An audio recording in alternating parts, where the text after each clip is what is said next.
of a suicide victim. You would not believe how much time and how much work it has taken for me to be able to say that without cowering in shame.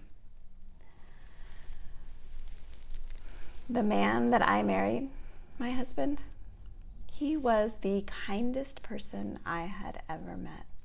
He held the compass for my life. I had been the one with the difficult past and the near breakdown that led us to live in the jungles of Costa Rica for nearly 2 years. He had waited patiently while I connected with my heart and found my way.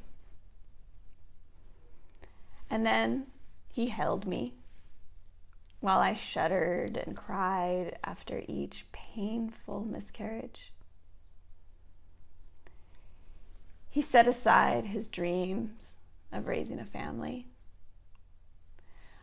and quietly understood when I could no longer fight the seemingly endless fertility battle that we had been engaged in. When cancer swallowed up the strong man that had been his father, he finally broke. The difficulty of living in this cruel world was far too much for his sensitive soul. When he announced it was time for his exit from this life, he was happier than I had seen him in years. He had finally found a solution for his pain. The psych hospital stay, all the medications, and of course my pleas and my cries, none of it could change his mind.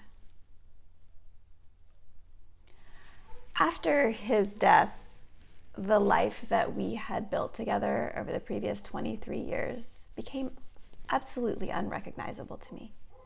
I became unrecognizable to me. And I quickly realized that the only way forward was out. Feeling like I no longer understood what wellness meant, I walked away from my career as a dietitian and as a manager of community wellness programs. I left our world behind to create somehow a world of my own.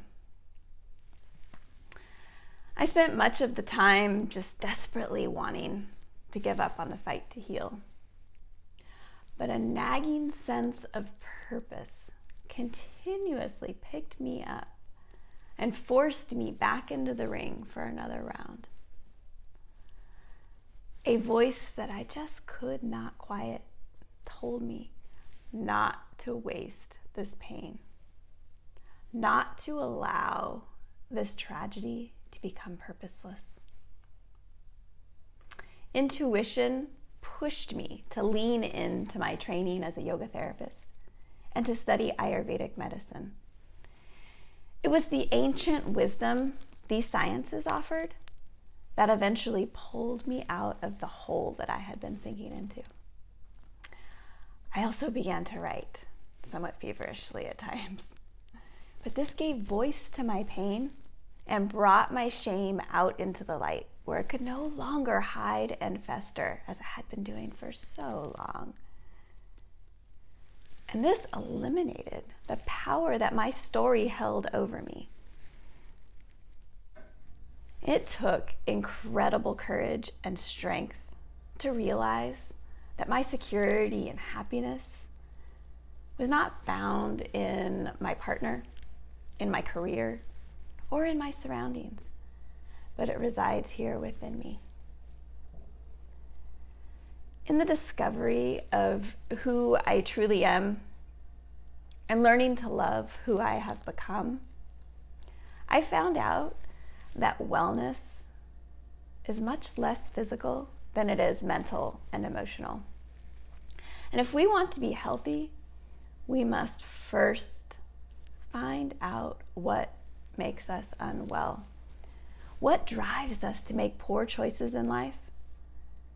And then take full responsibility for our actions and our reactions. It's from this place that Santosha Wellness was born. I have found my life's purpose in helping others remove the power of their own story and help them create a life that cultivates real, true wellness. So here I am. I'm here to share my hope, my pain, my path, my strength, and my weakness, my heart, and all of my love. Thank you for being